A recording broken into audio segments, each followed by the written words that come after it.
Hare Krishna, Krishna Krishna, Hare Hare, Hare Rama,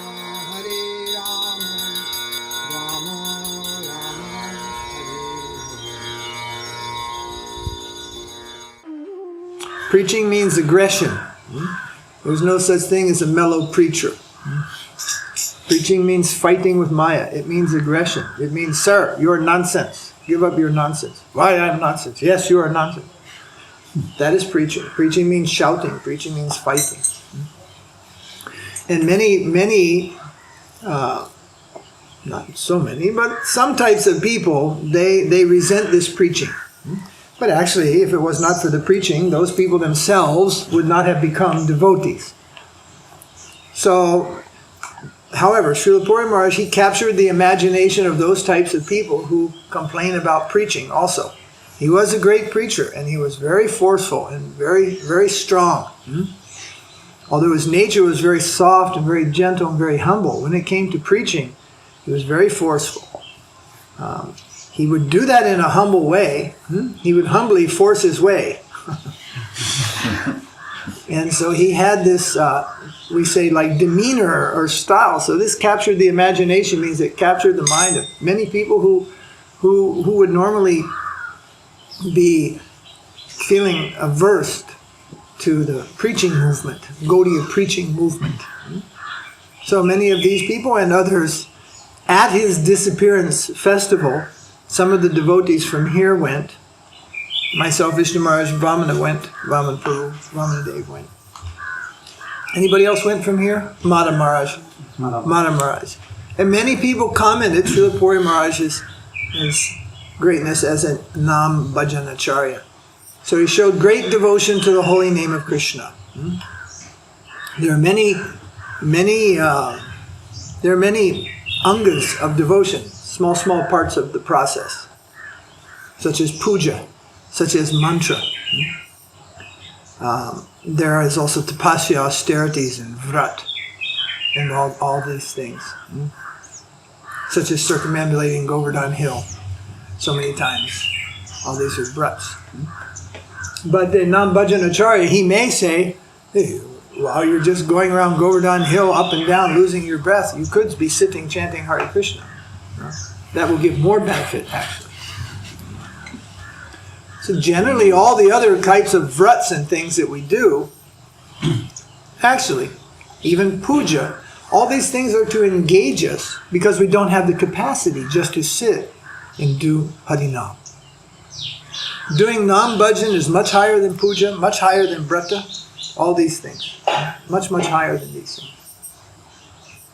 But adhikari, capacity is necessary. So that we have a beginning, and then here's the high stage, how to walk the steps in between. So many angas of devotion are there. And it is also said through these various angas, one may achieve perfection.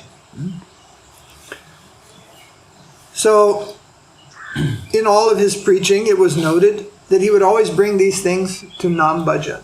The perfection of worshipping the deity is actually Nam Bhajan. Once when someone was asking about many mantras, how to worship Shaligram and all these things, he said, actually, no one can do these things properly. It is better just to chant Hare Krishna.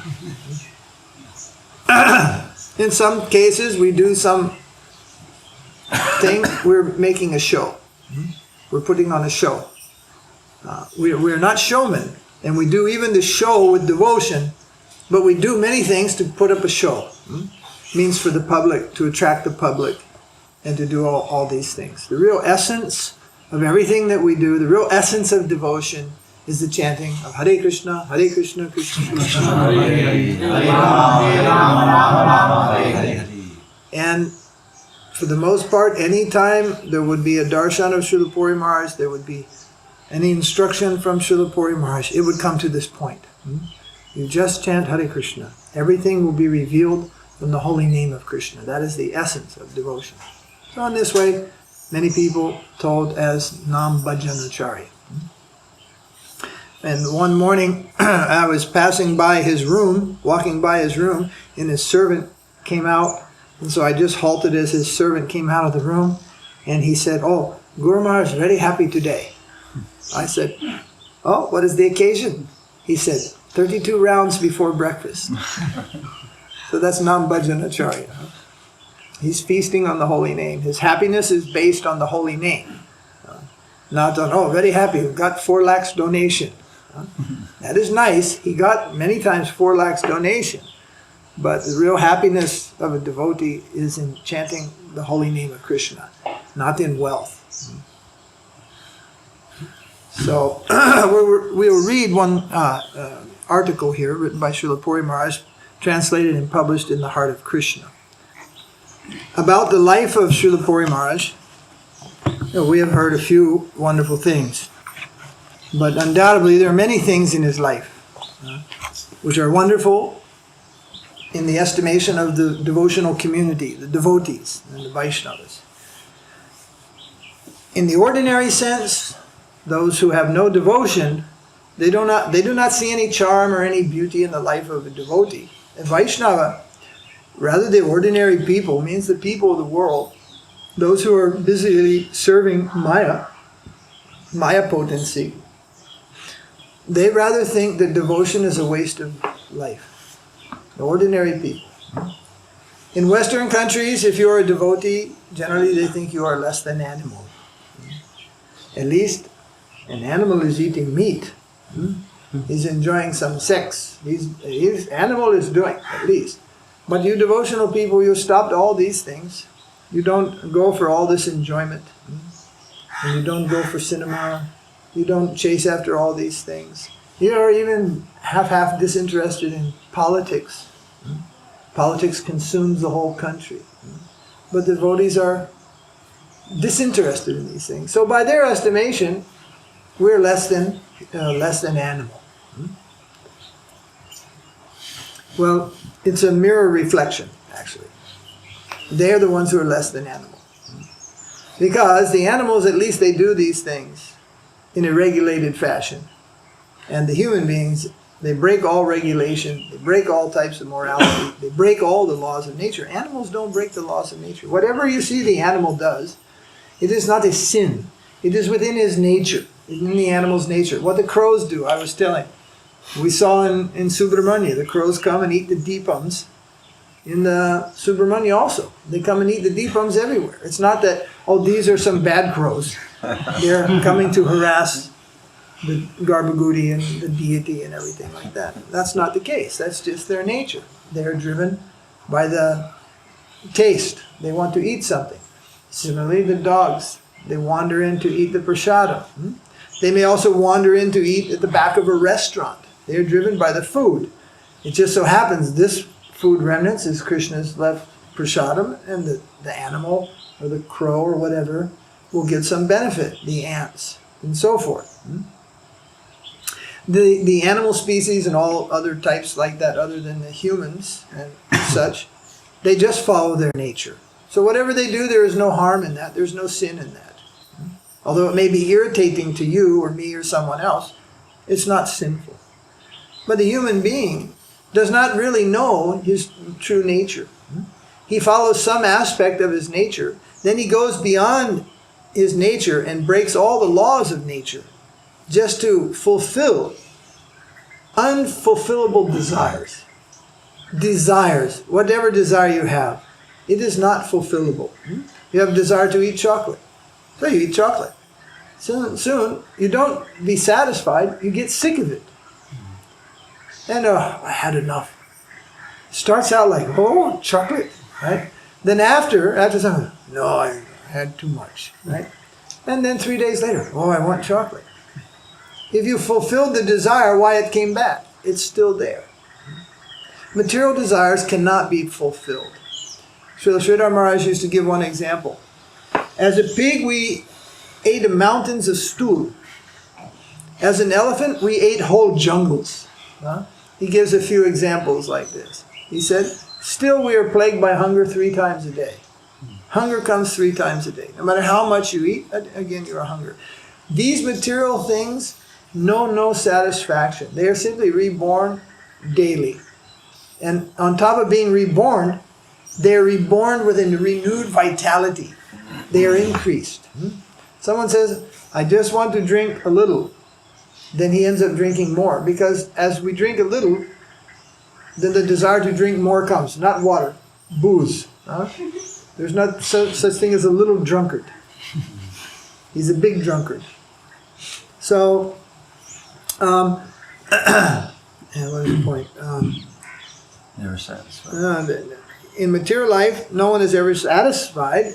These ordinary people, they go beyond their nature to try and satisfy their material desires, breaking the laws of nature, committing all kinds of sinful activities. Still, they remain unfulfilled, and they have these strong desires. What is their real nature, which is available, that you can understand in human life? What is really the nature of all living beings? That they never try to discover. They're too busy looking in the mud to turn their eyes to the sky. You see, they're looking always down in the lower things, trying to satisfy their lower natures, which are not satisfiable. They never look towards the sky. That means they never look up to the higher nature. What is the higher nature of the human being? They never try to discover what is the Atma. What is the soul? What is the nature of soul? And when they do, sometimes they do, because there are religions and all these things, they only come to mukti. They want mukti. Mukti is such a low thing, it is considered by the Vaishnavas to be within Maya. It is the last step of Maya potency. It is like, say there is a war. The soldiers are in the valley. Fighting is going on. As they climb the hill, right, then one commander says, let them get to the top. We'll shoot them off the top. Because when you stand against the hill, there is no tree, there is nothing. You're standing against the sky. Let them get to the top. We'll give them a shot, right? So while in the valley and while going up the hill, many places to hide. But when getting on the top, there's nowhere to hide. And then they shoot. So this mukti is like the top of the hill. And Maya just gives a slap from there, and the living entity goes all the way back down to the bottom. Mukti is, we call it the last catch of Maya, this last snare of Maya. It is Maya. It is Brahman, but it is Krishna's spiritual Maya in the sense that it is not reality. Brahman is not really the reality. It is some aspect of the reality, but there is misidentification. You think you are the Brahman. When entering Mukti, you think you are Bhagavan. You think you are Paramatma. You think you are Brahmajyoti, but you're not. You're a Jivatma, and you're an eternal servant of Krishna. And after, like, if the light comes in a certain way, we'll see dust floating in the air. If we can waste the time to chase one of these pieces of dust, my gosh, it may even go up past the clouds, but one day it will just come back to land on the earth. It may go up and float across the ocean before it comes down, but it comes down again and rest on the earth. So in liberation, we are like a particle of dust floating in the light. And there is no rest, and there is no peace there. There is no activity there. There is no fulfillment of any desire there, material or spiritual desire. It is like limbo. Srila Prabhupada used to give an example. It is like flying in the airplane. When you first take off, it's such a hassle to fly. You have to go to the airport. You have to go hours before. You have to check in. You have to pass security. You have to sit in this waiting lounge. You have to get in a queue. You have to board the airplane. You have to sit there. And finally it takes off. Everybody's like, yes, we're taking off. That is like mukti. But after 2 or 3 hours in the air, everybody's twisting and turning, looking at the watch. And everybody's going, oh man, it's so long. I want to come down. I want to come down. And I once saw a film. It was some eternal hell. It was some, science fiction movie. The man got on an airplane which never landed. He kept flying past the airport. And they could never come out of the sky, you see. Wherever they went, they could never land. It was just it was like hell. And the people, even the people in first class, they were crying and suffering. So that's like mukti. Mukti gives in the beginning, it has some prospect. Oh, I'll be free from the suffering of this world. I'll get the mukti. So that gives some impetus, and people work for mukti in this life. They work very hard for that, some people.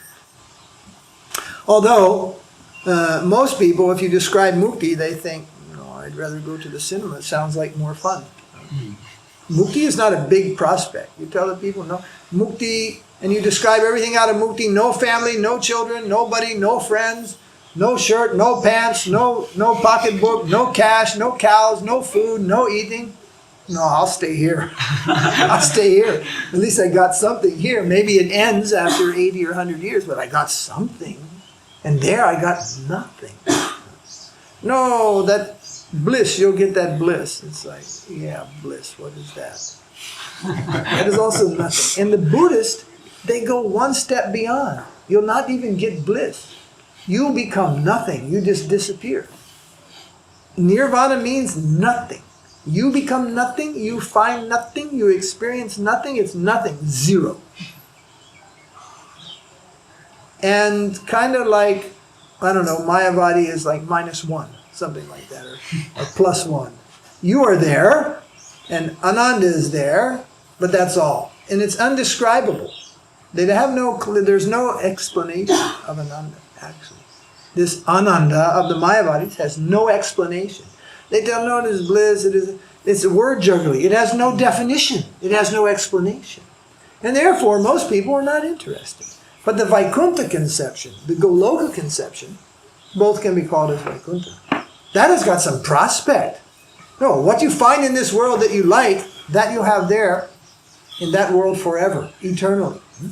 There are people there. There are houses there. There is family there.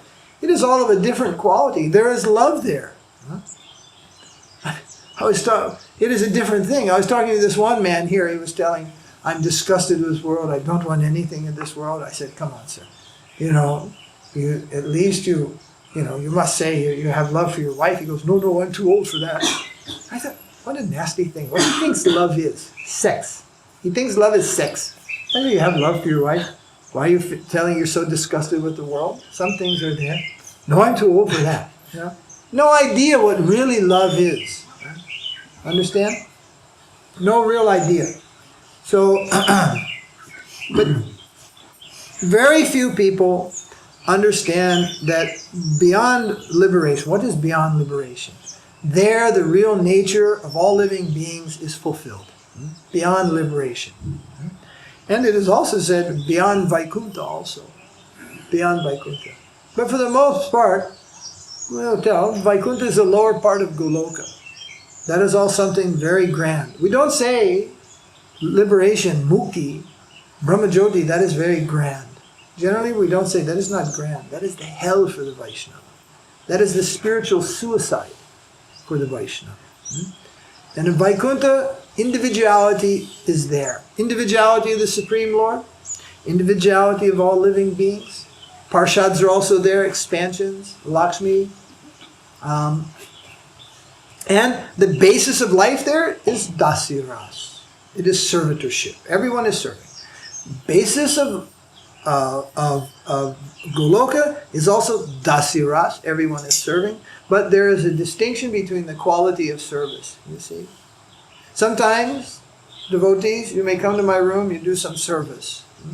And I walk in my own room, you get nervous.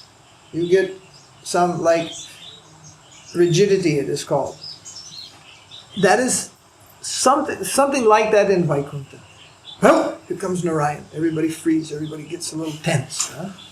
The Supreme Lord. But in Goloka, when Krishna comes, somebody comes and jumps on his shoulders, rides on his back, tackles his leg. There, service, love, everything, it has gone beyond any kind of reservation. It is unreserved. We cannot imitate that. You cannot imitate that. It is better to be some reserved when dealing with your superiors and not try to be too friendly.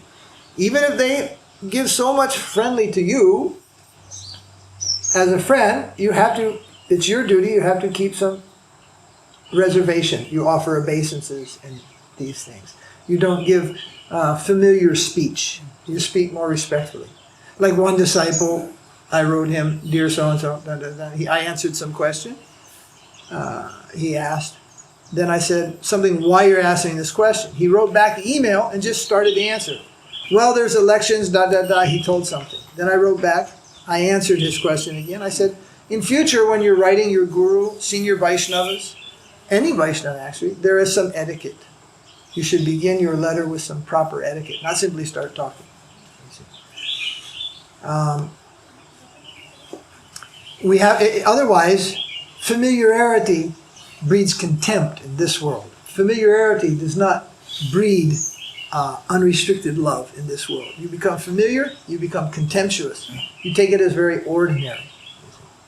So in dealing with the Guru and Vaishnavas, we should have friendship, but we should have respect. You see. So much of our mood is like Vaikuntha in this world. To actually make real progress, we have to have some of that type of mood. But the ultimate goal is to awaken our spontaneous love for God. Ragamarg, it is called the Ragamarg, spontaneous love. So, just about this one point, one time, some devotee from our ashram in Vrindavan, that ashram was called Rupanuga Bhajan Ashram, and he was Bengali or he was Bangladeshi. But anyway, he knew Bengali. And he began to associate, when we were out of town, he used to associate with Srila Puri Maharaja's devotees in his mutt. Anyway, what happened, I forget exactly the chronology, but one day he's gathered around Srila Puri Maharaj's bed with disciples, and he called Srila Puri Maharaj Tumi. Tumi. Tumi means like you speak to a child. If you in Hindi and North India, you tell an adult senior op this, op that. Op means like with respect. And Tumi is you speaking down to someone or your buddy. Tumi. He told Srila Puri Maharaj Tumi. Srila Puri Maharaj's servant just went slap. Just gave him a slap right in the face. And then they caught him by the neck and took him outside and gave him 2 or 3 more slaps. And said, don't speak like that to our guru. You know? So he was a little bit on the crack case side, this boy was. And he was just trying to come right in there, and suddenly he's telling this thing, lower type of speaking. Buddy buddies, we call in English, buddy buddies. And then immediately the servant just gave him a slap. Later he persisted, did something else, and he got more than a slap, but I won't go into that part of the story. That was sometime later. So, the worship of Radha and Krishna in Vrindavan is the highest thing, but you cannot approach that in a very familiar way. You have to approach that with great respect, with great awe, and with great reverence for that subject. Reverence, but without fear. In lower plane of reverence, there's some fear. Fear. And in Christianity shows us more fear than even reverence. They don't call themselves God-loving, God-respecting people. They call themselves God-fearing people. They're on the lowest end of like this worshiping the God, and that way the fear is the big thing. Go to hell, sinner. It's all about going to hell and not going to hell. About being cooked in oil forever. So, but then again, they should be worried. They have actually good reason to be worried. So, but generally the highest thing that the human being discovers in this world is mukti. 4 main goals: karma, dharma, artha, kama, moksha. Dharma means religiosity, duty. Then dharma, artha means material enjoyment. Why does people go to all these temples? Why one day I discovered everybody worshiping in so many places Yoga Narasingha. Yoga Narasingha. That's the most popular form. More popular than even Lakshmi Narasingha. See more Yoga Narasingha. Then I read in one book, which was some quotes, I was doing some research from Puranas, who worships the Yoga Narasingha gets material benefit and mukti. That's why. They want to enjoy like anything here, and when it's over, they want the mukti. You see? They want the best of both worlds. That is called karma kanda. Does not mean every temple of Vishnu is Suddha Bhakta, even Vaikuntha style. Doesn't mean that at all.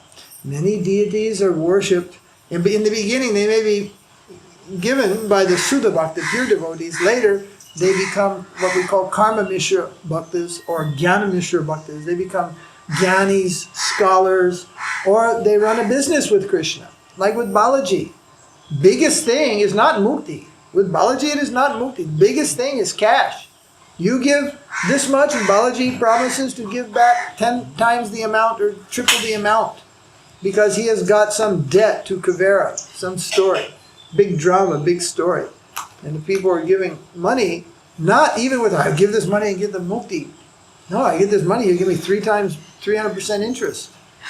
Guaranteed my next life will be rich. You see?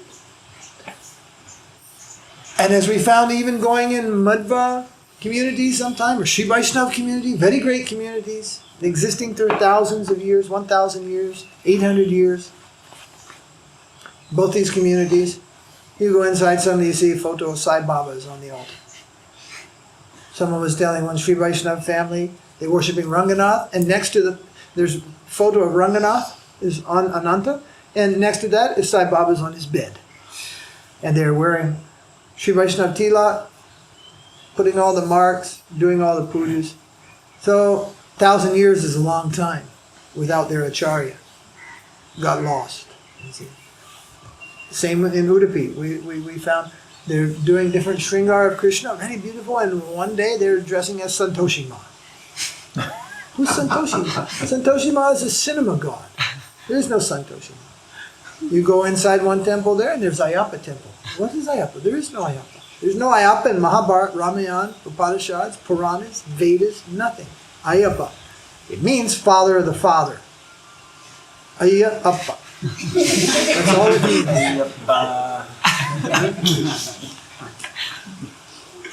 And everybody's done big tapasya. It's taught tapasya in the mode of ignorance. There is no Ayappa God. There is no Ayappa demigod. There is no Ayappa. They do fasting. They do 4 regular principles. They do malas. They do all these things. It's like taking your ghee and pouring it in a well. It's gone. It has no value to pour ghee in a well.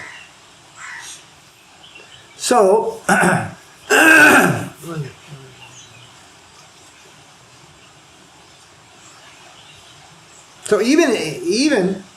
even in those communities, many communities, and amongst groups, and even in our Gaudiya community, and our Hare Krishna community, and even in Prabhupada's ISKCON, many Upasiddhantas have come in, establishing themselves very grandly in big temples like Ritvik philosophy. Ritvik philosophy is no philosophy. It is not one of the philosophical systems authorized by the Supreme Lord. It is a no system. It is a counterfeit system. They are counterfeiting money. They are counterfeiting Guru Parampara. And in reality, all the mantras and everything they chant has a different effect.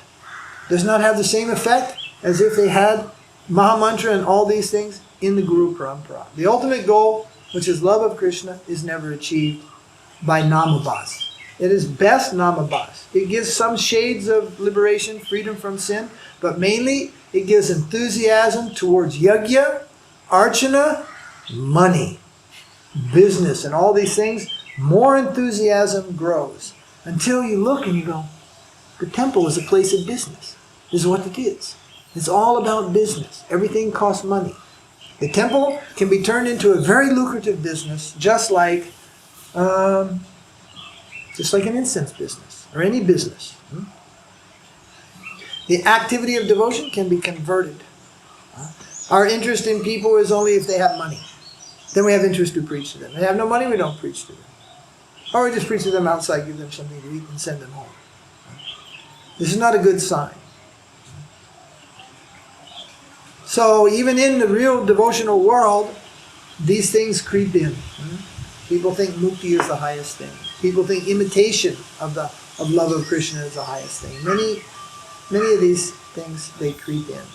And the pure devotees of the Supreme Lord, they find these things intolerable. They cannot tolerate. Whenever they come upon these standards, they definitely stand firm against them. And their stand is to say something. They cannot tolerate. The Supreme Lord Himself does not tolerate misrepresentation. Ignorance is one thing. Ignorance is one thing, and misrepresentation is completely another. You see, if you commit a crime out of ignorance, they say ignorance is no excuse for the law, but depending on the severity of the crime, the court may take that into consideration. The poor fellow is an idiot. He didn't know. He didn't know. I'm sorry, sir. He didn't know. A very severe crime, well, ignorance is no excuse. I didn't know it's against the law to kill somebody. Well, that's too bad. You killed somebody, you have to suffer for that. But willful deception and lying in the court carries an extra punishment. You see. All right, I killed the man. If you admit your crime, they're lenient. If you fight the court and lie throughout the case, and in the end they find out you did kill the man, then it's harder. You see, there's this deception. So this, what did I say in the beginning? Is I said just a few minutes ago, something is worse. What was the words I used? Willful deceit or something like deception. Deception is worse. You see. So a person doesn't know. Say in the village, some sadhu sits down. Someone comes, he becomes his disciple, everything. They're not in parampara. It is not real. You see. All right, they don't know. That's ignorance of the real parampara. They're ignorant. But then there are those who have come out from the parampara and they have a deception. And they create so many wonderful things. Using the same vocabulary and then doing tapasya. We were discussing yesterday one Hit Sharan is his name? Hit Harivamsa. Hit Harivamsa, one disciple of Gopal Bhatta. He started doing bogus things. And didn't he come a little in the Ritvik line also? I think he did. Maybe. Yeah, some Ritvik type philosophy. And these things have happened in the past. Then those who are the pure Vaishnavas, they rejected those persons from the Vaishnava society. So the deception is worse than ignorance, is what I'm saying. So, but all in all, again, back to the point, is that usually the highest nature of the human being which is discovered is this mukti. Oh, that was my point. Up to dharma, artha, material enjoyment.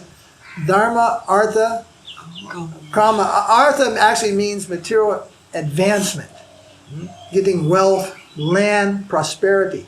Then kama, enjoyment. The result of dharma and artha is the kama. We go to church, we pray to God, we want to enjoy. That's the last thing. We go to temple, we worship deity, we want something. We get that, we want to enjoy. We want to increase the bungalow. We want to increase the gold. We want to increase the business. We just want to increase material facilities. Kama. But ultimately, that ends up, after many lifetimes, as frustration. Then the person desires mukti. Dharma, artha, kama, mukti. These are the four goals which manifest in every civilized society of human beings in the world throughout history. Even this Vaikuntha mukti, it is not a Ramanuja and Madhva on the last day of classification, but we put it in the mukti category, not in the bhakti side. Because they have some interest in mukti. The Madhva community has some interest in mukti, the Ramanuja community, they have interest in mukti. On the deeper side of their philosophy, they have interest in mukti. But Mahaprabhu came with what we call Prema Pumartha Mahan, the fifth goal of life, which is prema, which is achieved through bhakti, which must be, means we say devoid, means there cannot be any trace, any small desire for mukti, gone. Then one can get the real bhakti which will produce prema, the fifth goal of life, the highest goal of life.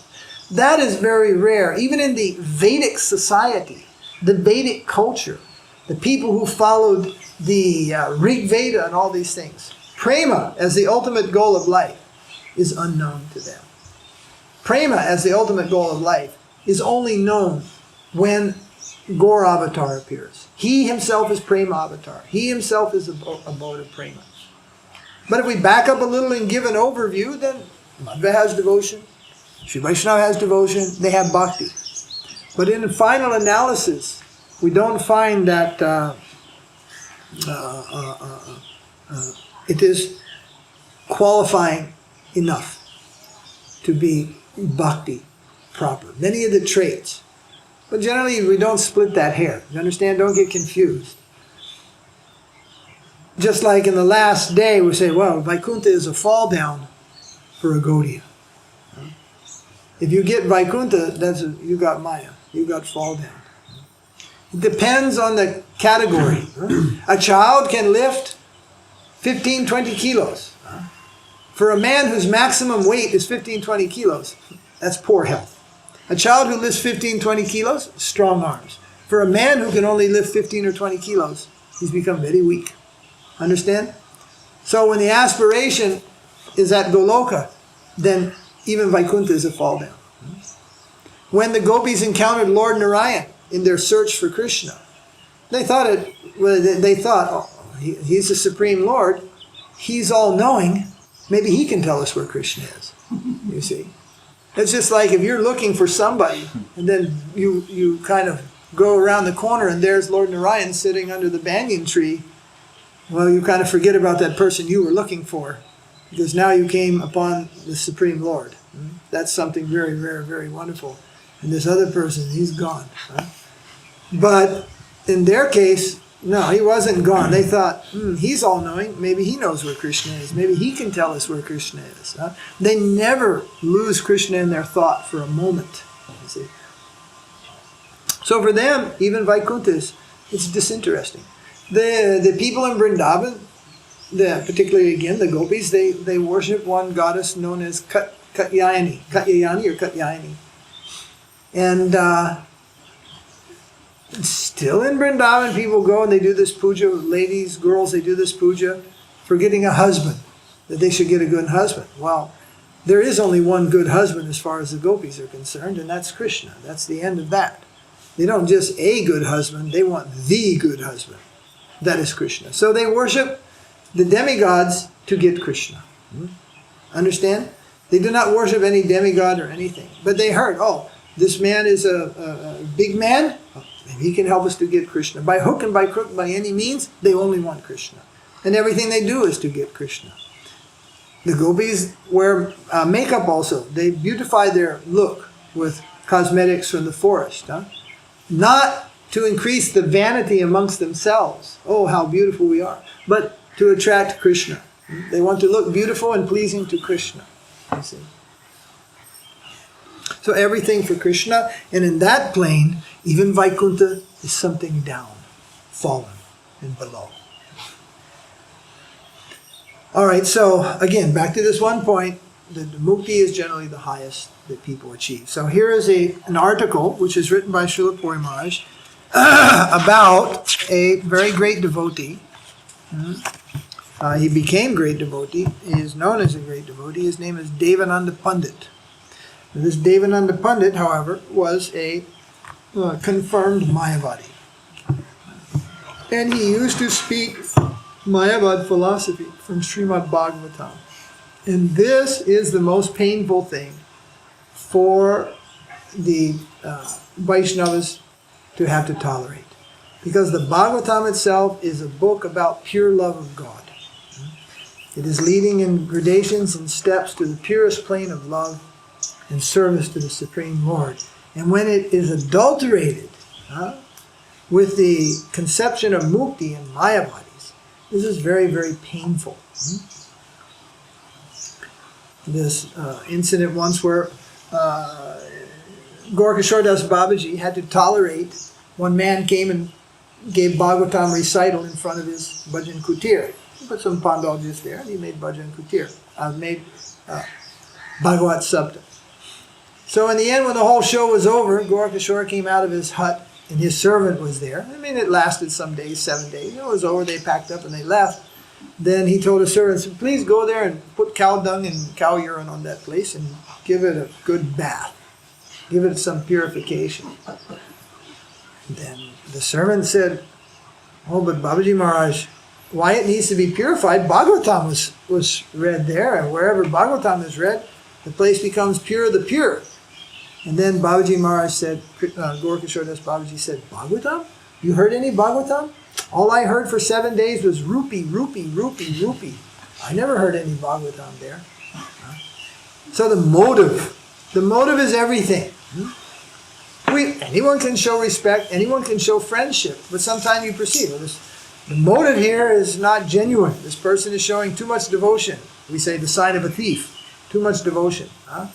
Not real devotion. He wants something from here. He wants to take something from here. He wants to utilize us in some way. Anyone can make a show. So anyone can sit and read the Bhagavatam. Anyone can say so many things, read books, get knowledge. But the motive within, that is the all-important thing. So in that gentleman's case, it was just pratishta.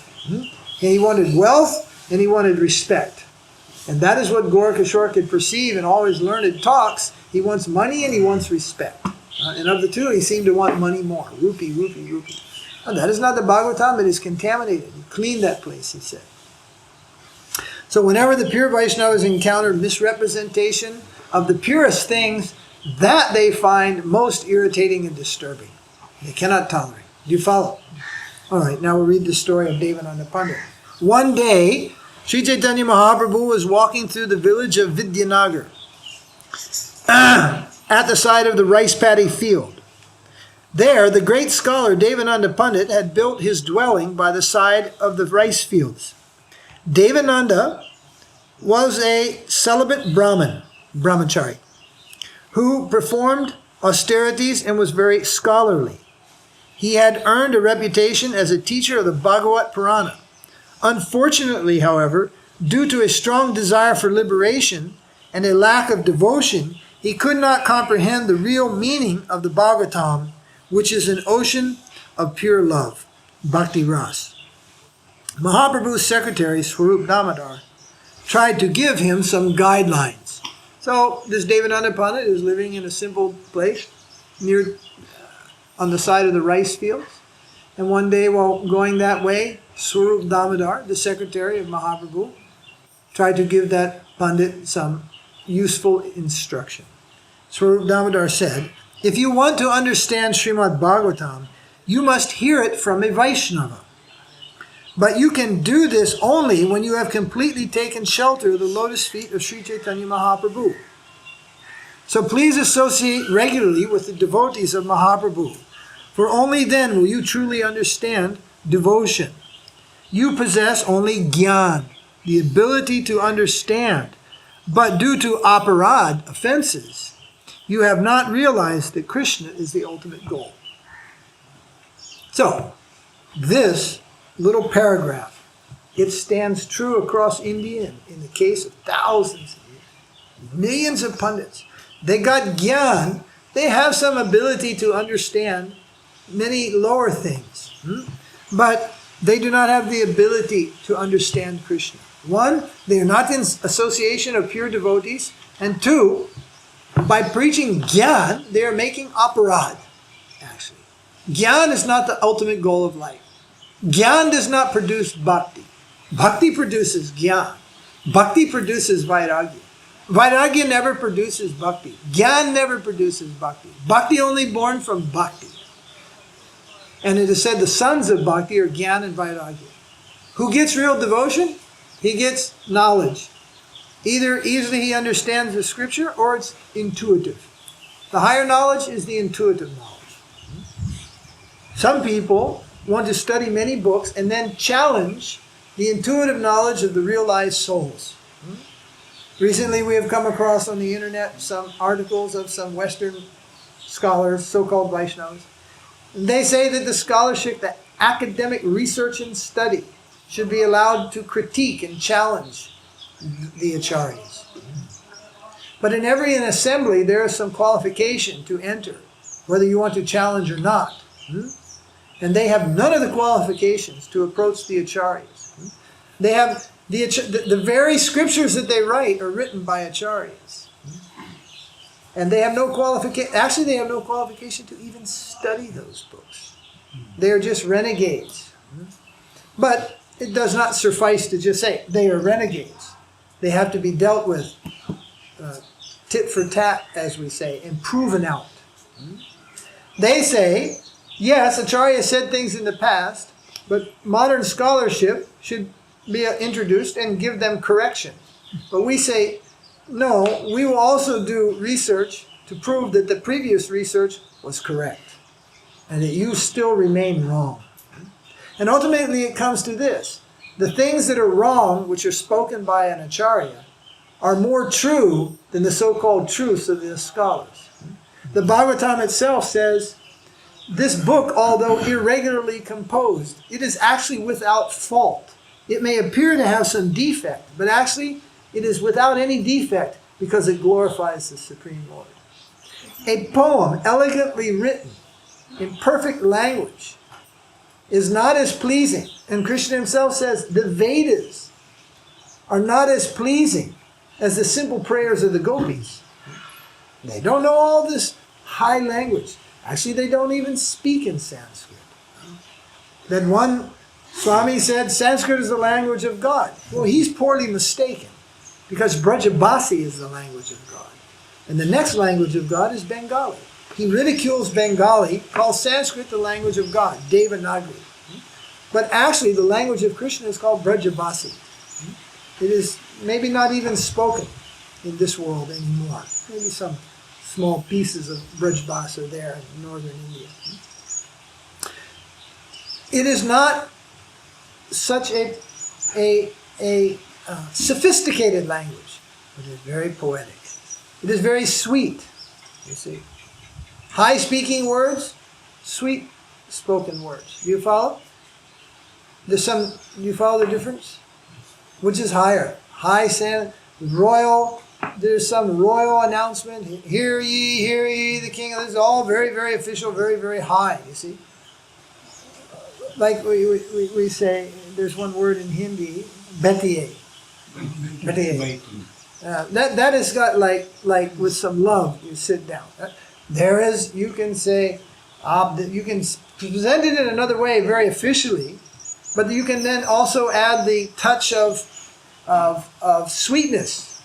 And that is more charming, you see. But generally, these scholars are all hung on the wrong hook. They're hung on the wrong hook. They do not know the real essence of the very things that they profess to be scholars of. They're actually not scholars.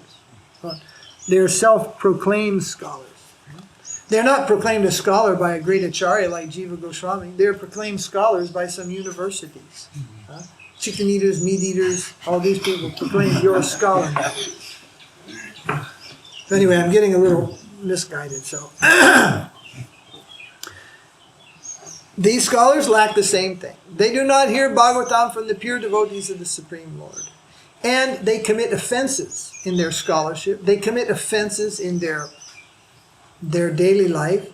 And these two things combined, they always come with the wrong understanding, the wrong purport. The Gaudiya Bhasya commentary to this verse, which is mentioned by Swarup Damodar, says, every living entity is potentially a Vaishnava. Devananda Pandit had the ability to know the imports of Srimad Bhagavatam, but this knowledge was dormant in him because of aparad. And his insight was impeded. Krishna knows everything. The type of aparad which was at the root of Devananda's ignorance was known only to Krishna. So, this is another small point. Sometimes it is said Guru knows everything. That means because Guru knows Krishna.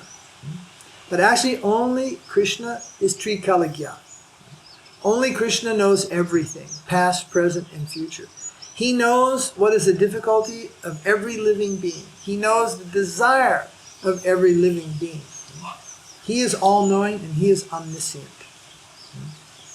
Sometime back there was a discussion amongst the Vaishnavas whether Prabhupada was all-knowing. And in the course of discussing this, we sort of realized that would be a punishment, wouldn't it?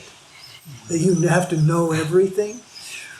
Some guy's getting his head cut off, some guy's just got his foot ran over by a truck, somebody's dying of appendicitis, and you just know everything. What a horrible thing that would be. A horrible thing would be, you see, knowing what is in everybody's mind.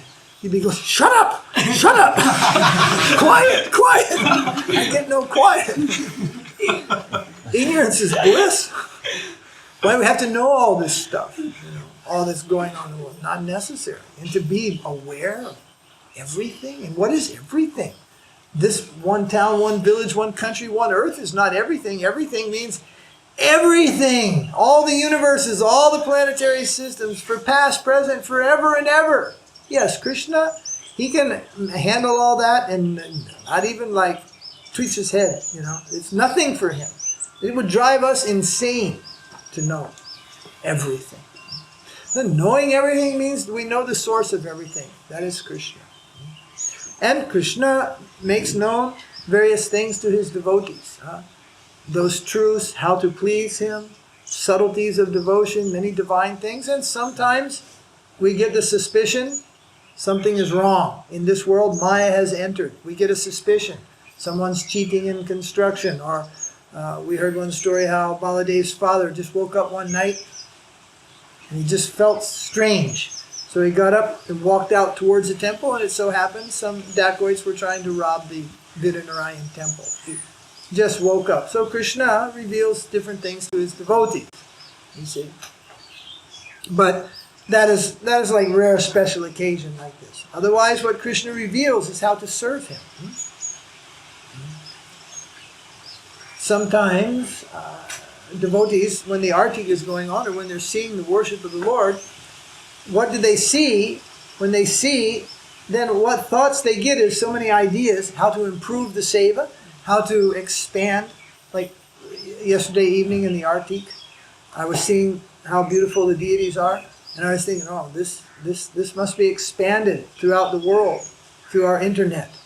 We have to increase that photo section and description, and people should know how beautiful the deities are here. And their playground, Govindaji Gardens, it should be expanded. You see. So, when there's reciprocation from Krishna, it comes in the form of service, you see. You don't get enthusiasm and think, yeah, I take rest. That is not reciprocation from Krishna.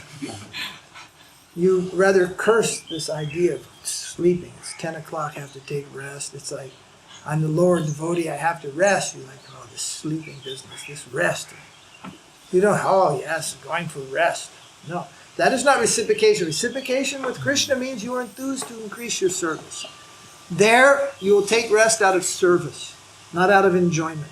You have to take rest in order to do your service at our stage. We have to rest. And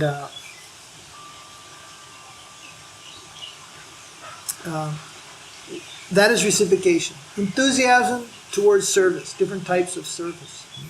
Someone is enthused to preach, someone is enthused to distribute books, someone is enthused to write articles, someone is enthused to do other propaganda, someone is enthused to do the management, to do the cleaning.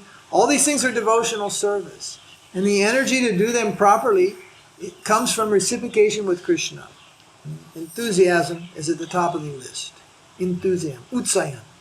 Enthusiasm is the first sign of genuine reciprocation of the Supreme Lord. Enthusiasm for service. So, Mahaprabhu was passing just by Devananda Pandit when Devananda was delivering a lecture on Bhagavatam. Now, Mahaprabhu is Krishna himself. So he knows what is the root defect of this Devananda Pandit. Not hearing a devotional commentary, Mahaprabhu became enraged. As he was going, he heard that Mayavad vibration. He hates that. He became enraged. Not like, just going his way. He is massacring the thing which is most dear to Mahaprabhu, the Bhagavatam. He is making a mess of it. He is making a ridicule of it. You see? And Mahaprabhu cannot tolerate that. Mahaprabhu said, how dare this rascal interpret the Bhagavatam? He challenged and called him a rascal. How dare this rascal interpret the Bhagavatam? He is completely ignorant of the essence of Bhagavatam. On what authority does he speak? The Bhagavatam is the literary incarnation of Krishna. The ultimate goal is pure devotion. The Vedic scriptures have declared that the Bhagavatam is saturated with devotion. The Vedas are like yogurt. They are churned by Sukadeva Goswami and served to Maharaj Parikshit. Sukadeva is very dear to me, and he is fully conversant with the esoteric truths revealed in the Bhagavatam. The Bhagavatam is the full descriptions about my absolute position and nature. So the Vedas are yogurt. What happens when you churn the yogurt? Kitchen? What happens when you churn the yogurt? Butter. Butter, makhan comes. That is the essence. So that is like Bhagavatam. Sukadev churned all the Vedic knowledge, and Bhagavatam was its product. I mean, when he delivered that. Vyasadeva also, he churned all that, he wrote that Bhagavatam. Whoever makes the slightest distinction between me, my pure devotee, and the Bhagavatam is doomed. So these Mayavadis make so many distinctions. Even about God, even about Narayan, even about Bhagavan, they say he's Atma inside. And this is not true. They say he's Atma. And he has a body made of material nature. You follow? They don't accept that Narayan has Satchit Ananda. They don't agree. There is no Satchit Ananda. One time in East Africa, we were translating one of Prabhupada's articles with a Gujarati scholar. He's translating it for a magazine. And, oh, that's right, it was translated. Then it went to the press. One pious Gujarati man was printing the magazine. So it was at the press. So then he called up, Swamiji, they have some mistake in the magazine. What's mistake? So he read in Gujarati, some Supreme Personality is, and then he said, Satchit Ananda Vigraha. Then we said, yes, what is mistake? Swami, there is no Vigraha. Only Satchit Ananda. No, Vigraha means form, shape, beauty, form. Swamiji, there is no form. There's only Satchit Ananda. No. There was a big argument. He wants to change that. Although the Lord spoke these words in anger, the Vaishnavas were greatly pleased with the instructions. And then the Lord continued, anyone who does not recite the teachings of the Bhagavatam in the light of bhakti is wallowing in ignorance. That means rolling in ignorance. This rascal is continuously talking about a single mention of, he is talking without even a single mention of bhakti. I will shred his book. Mahabharata means I will tear his book up. He has one book, right? It's Bhagavatam. Mahabharata said, I will tear his book. This is not the real Bhagavatam. What he says is written here is false. So I will tear it up. Srimad Bhagavatam is eulogized throughout the Vedas as the most profound and esoteric literature. Poisoned by education and pride, a so-called pundit cannot grasp the truth. This will be a very good quote for that upcoming article. The scholars are poisoned by pride.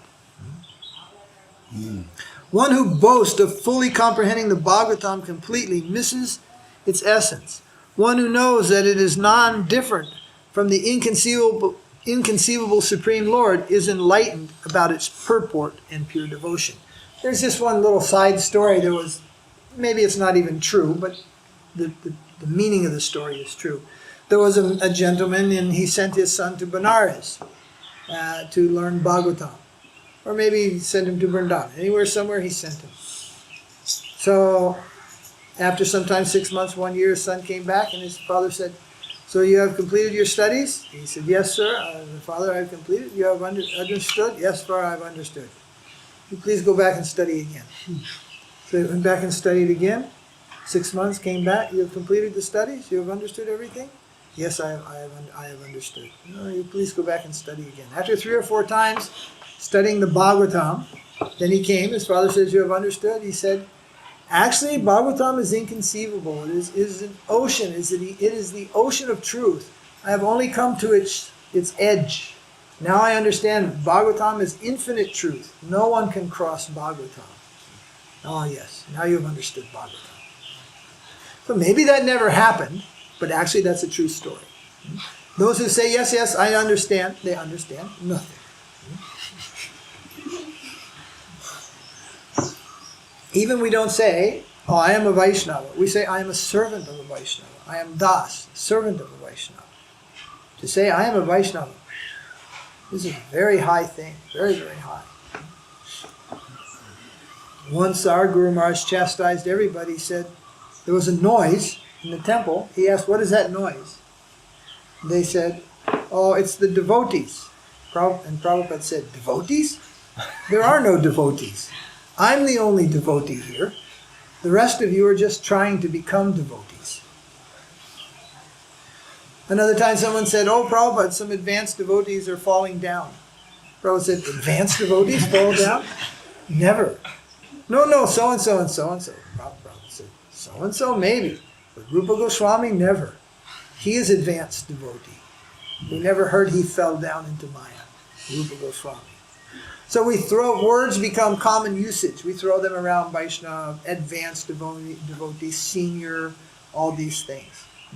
We may say that about others, but we should not think that about ourselves. About ourselves, we should think, I'm always student.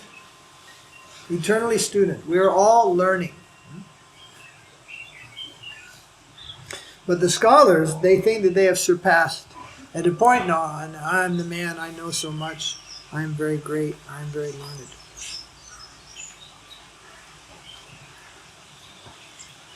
Devananda Pandit was resplendent with all good qualities. Rarely does one meet a personality of such a high stature. He had all other good qualities. However, those persons who have a false understanding of the Bhagavatam, as well as those who praise such persons, are punished by Yamaraj. Ooh, Yamaraj. He is the universal judge. Gaudiya Bhasya commentary on the above incident states, in spite of being a scholar, one may not understand the essence of the Bhagavatam. When scholars strive for fame and glory, then the universal judge, Yamaraj, who judges, punishes them. If a scholar like Devananda Pandit misunderstood the purport of the Bhagavatam, then surely if we pose as learned scholars of that transcendental literature, we will face the same consequences. The reason for Mahaprabhu's anger towards Devananda Pandit had its roots in the past. The Lord remembered that Devananda had committed offenses against Srivas Thakur, the incarnation of Narada Muni. This happened before Mahaprabhu's appearance, when the earth was devoid of devotional ecstasy. At that time, there were all small numbers of devotees scattered here and there. The scholars of Navadvip were engaged in studying the Gita, Bhagavatam, and other literatures, but unfortunately none of them were teaching the essence of these scriptures. Since these pundits never cultivated the service attitude, they were unable to appreciate the devotional conclusions of these literatures. So the service attitude is at the root of success. Avoiding other offenses, and having proper behavior and following principles, at the root of success is service attitude. Who is eager to do service? Who is eager to serve the personality of the Bhagavatam?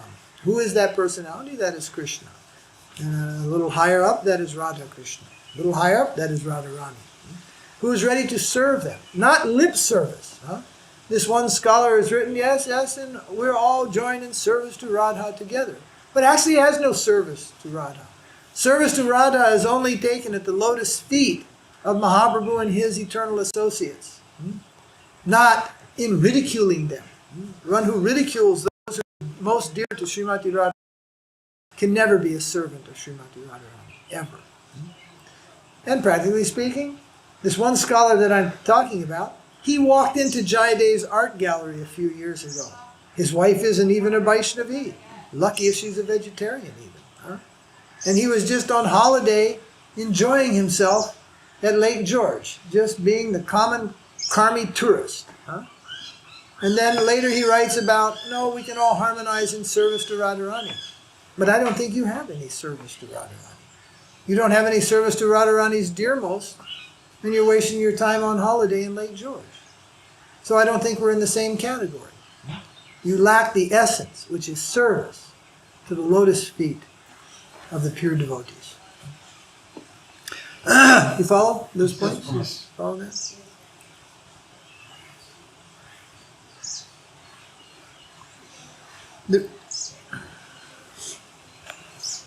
Devananda Pandit was foremost among the scholars who lectured on Bhagavatam. The public held him in high regard.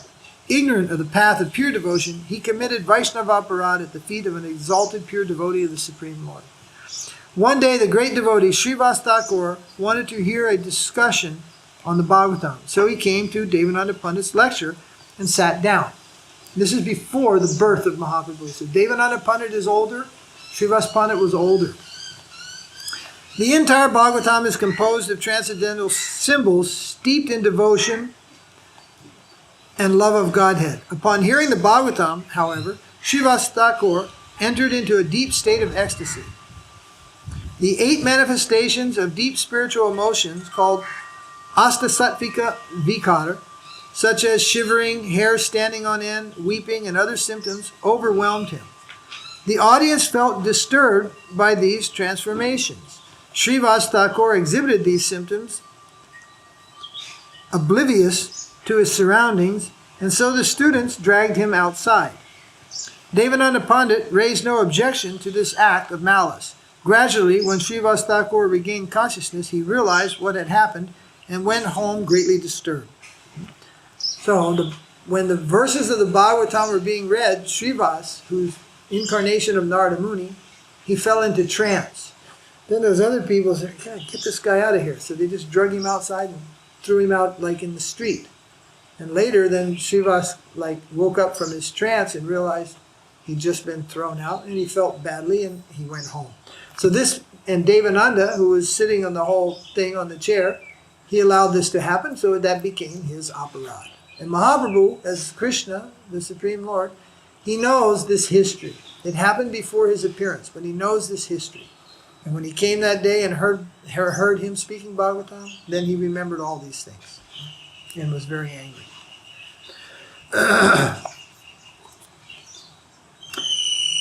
So Mahaprabhu then said, and remembered, knew all these things, "You there," he said, "Devananda Pandit.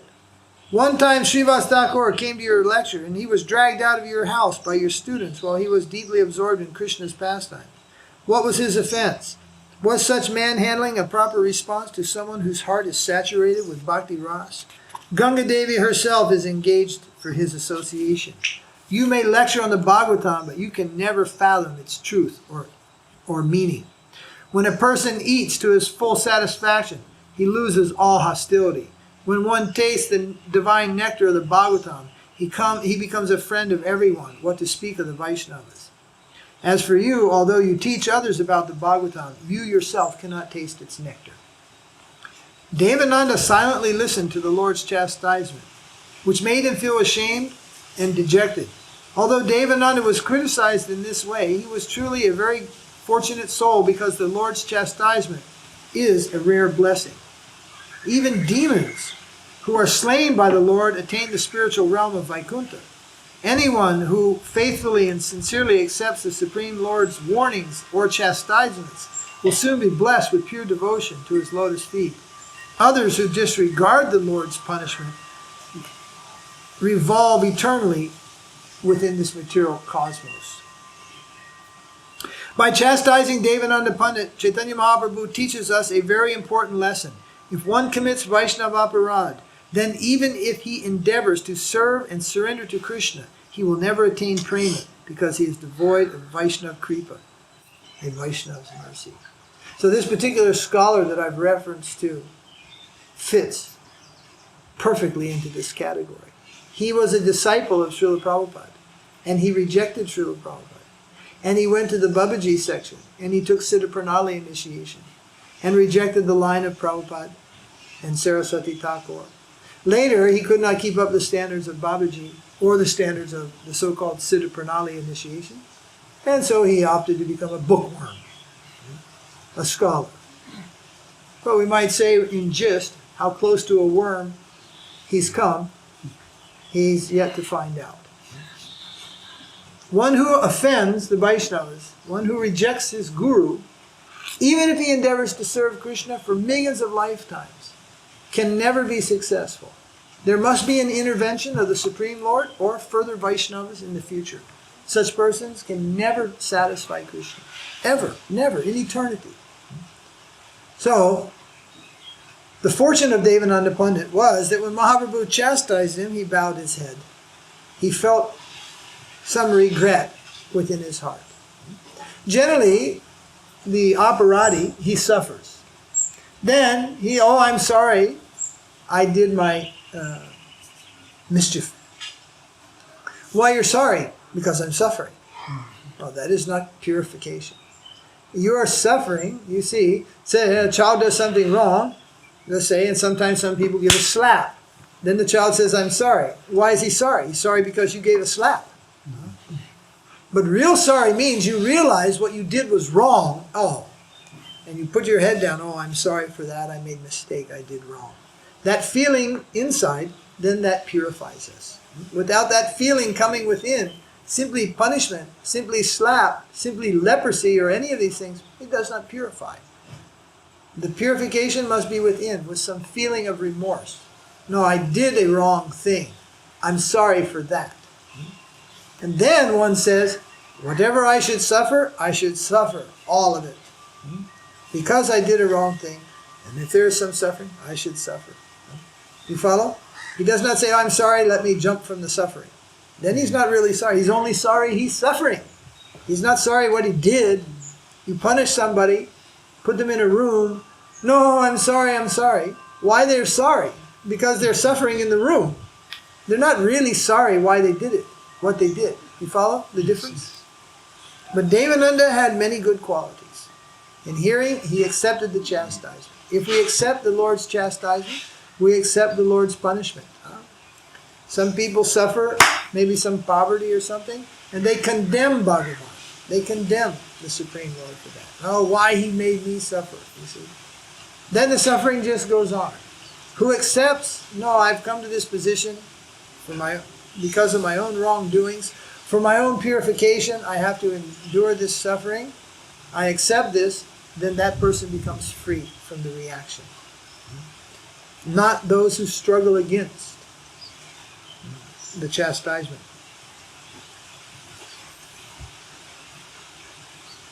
Then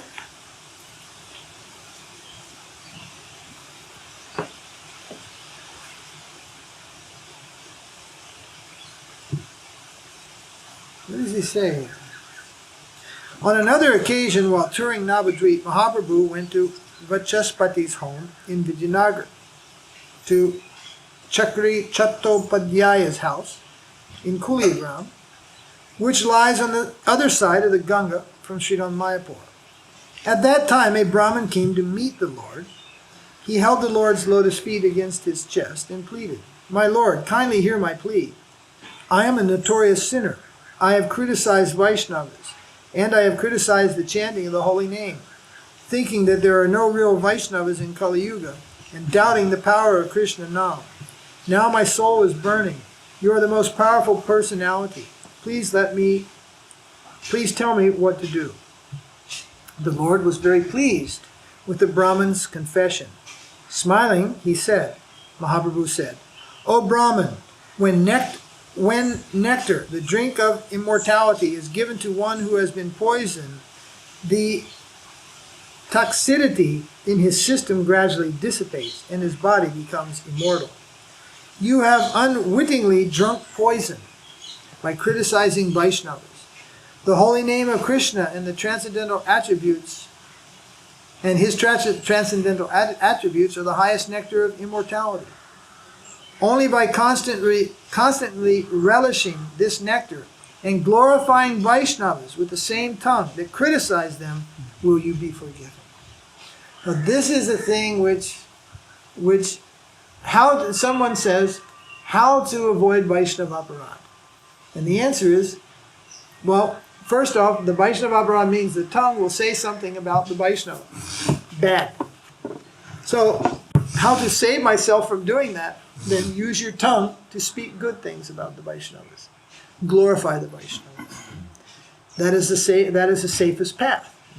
Similarly, if one has committed aparadh against the Vaishnava, particularly a very great Vaishnava, by speaking some inappropriate thing, criticizing or doubting, then the way to become free from that offense is to change your mentality and use the same tongue to speak the glorifications of the Vaishnava and the glorification of the holy name. And this will purify one from that offense that's been committed. So, by hearing these different things from Mahaprabhu, then unflinching faith in Mahaprabhu was aroused in the heart of Devananda Pandit. Then it says, Prakeshwar Pandit, taking up residence in Devananda's ashram, brought immense good fortune to Devananda. Although Devananda was a ritualist, he was very learned and self-controlled. Service to Vaishnavas is higher than service to the Supreme Lord. This is the verdict of the Bhagavatam. So various things started to happen favorably for Devananda. He got the association of the real Vaishnavas. Prakeshwar Pandit, one of the great associates of Mahaprabhu in Mahaprabhu's Sankirtan movement, some things led up to Prakeshwar Pandit moved into the ashram of Devananda Pandit. So he got association, he got to hear from the Vaishnavas, he got some Vaishnava seva. This is one of the main reasons which Srila Bhaktisiddhanta says that he established a mutt, an ashram. Generally, practically, even right now, until I say this, everyone will think, oh, so people can have darshan of the deity. But actually that is secondary. The real business is to establish a mutt with qualified persons who can be mutt residents, meaning they're always engaged in service of Krishna, that the public will have a chance to serve them. Because simply by serving the deity, it is not sufficient. It is not sufficient. They must come in touch with the devotees. Those who are on the path of pure devotion, those who are pure devotees. They must come in connection with them through service. Then the real benefit will go to the public. Otherwise, why open a mutt? There are already thousands of temples. We went to visit one Yoganeshringa temple years ago. In some tantric nonsense Mayavadi, that man in Mysore, he had established the whole thing. To hear him talk was disgusting. But because he spent money, he established some beautiful deity. It means beauty can be carved to meet the eye's satisfaction with enough money. And he paid enough people to come, and he put on a big festival, and then he sat there spewing poison and polluting the atmosphere with his tantric realizations and all these things. So then what benefit do people get when they go there and see that deity? They don't get any real benefit. They get some eye benefit, very shallow. Then they meet this fellow, they get poisoned, they get corrupted, they get all wrong thinking. They actually become eligible for punishing by Yamaraj. But it's a temple. It's an ashram. But it's an ashram which is a door to hell. And in Kali Yuga there are many such ashrams. Bogus Bhagavans, cheating business, Mayavad business. They are doorways to hell. Because punishment means Yamaraj sends to the hell. They don't get punished in Swarga. They get punished in Patala. It means the hell. Naraka Loka. So the real benefit of a mutt is not deity darshan. The real benefit of the mutt is coming in association with devotees and having the opportunity to serve. Although it may appear that, yes, just the darshan is the main thing. That actually is not the main thing. The real benefit will come, the super benefit comes. Just like this gentleman, this our contractor who's coming in a few minutes, it was our suggestion that he sponsor the home on Janmashtami. So he did that. Then one day, he comes from Andhra Pradesh. Andhra Pradesh in ancient times was known as the state of Narasingha. There's so many Narasingha temples. In Simachalam, Mangalagiri, many, Ahobalam.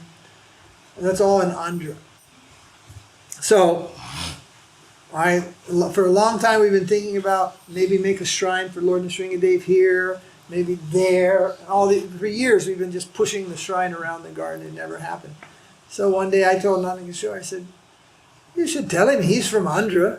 That's the state of Nrsingadev. He should build the temple for Lord Nrsingadev here. So Nanda Kishore went to him. He was here. He went to him. And then he came back. He said, yes, he said, Guruji is telling I should do it. I should do it. So that's real seva. That's real Vaishnava seva. The Vaishnavas, what humble Vaishnavas we are here, we had some desire for years to build this temple for Lord Nrsingadev, but we couldn't manage it. So when he heard that we want to do that, then he stepped forward and he's bearing the cost of it, and in a few minutes we start digging the foundation for it. No ceremony here. This auspicious day, Srila Puri Maharaj's Tirubhav. Srila Puri Maharaj is also very fond of Lord Nrsingadev. Very fond. He had many deities of Lord Nrsingadeva on his altar, about 4 or 5. Even one time, somebody brought one deity. Srila Puri just wanted to show you, we bought one deity in the market, in Navadvip, that someone has made nice deities.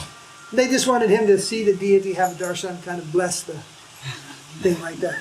Because deity will come as soon as he comes in front of his devotee, Krishna will sit there. That type of thinking. He saw like that, so I also want. But he had already big 350 kilos, big Lakshmi Narasingha we brought from Mahabalipuram, this big. There were 2, I think, made from black stone, Lakshmi Narasingha, everything. Another one small one. 4 or 5 he already had. He saw one more, I also want. So the devotees went and got it, and they thought he wanted it in his room. And they went and they got it, and they brought it the next day or something like that. Then he told them, okay, he put some tulsi and everything. He said, okay, take to the temple for worship. They already had a whole bunch. So he had some very sweet attraction for Lord Nrsingadeva.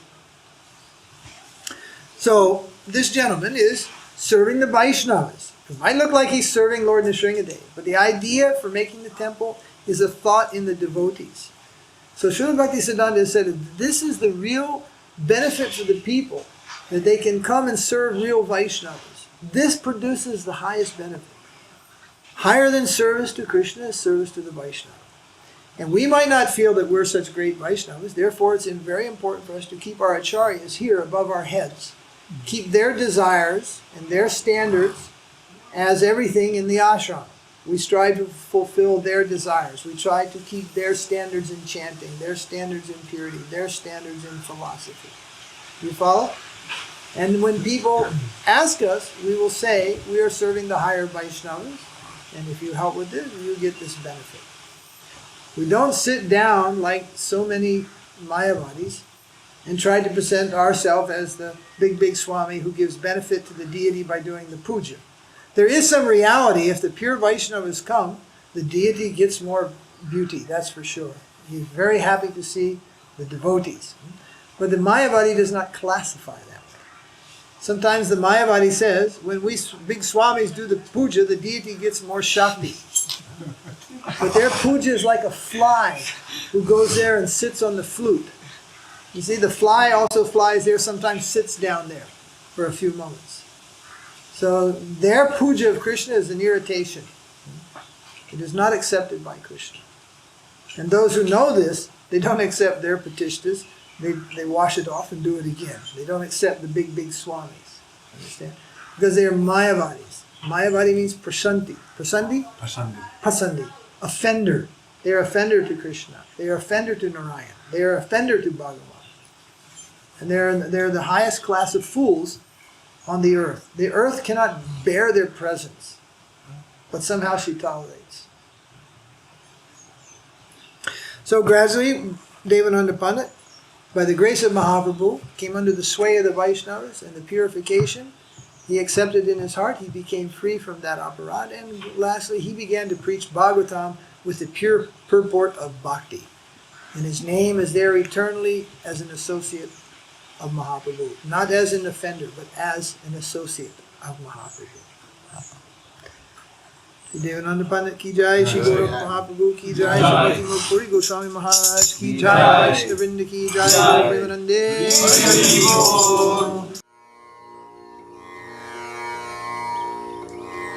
Hare Krishna,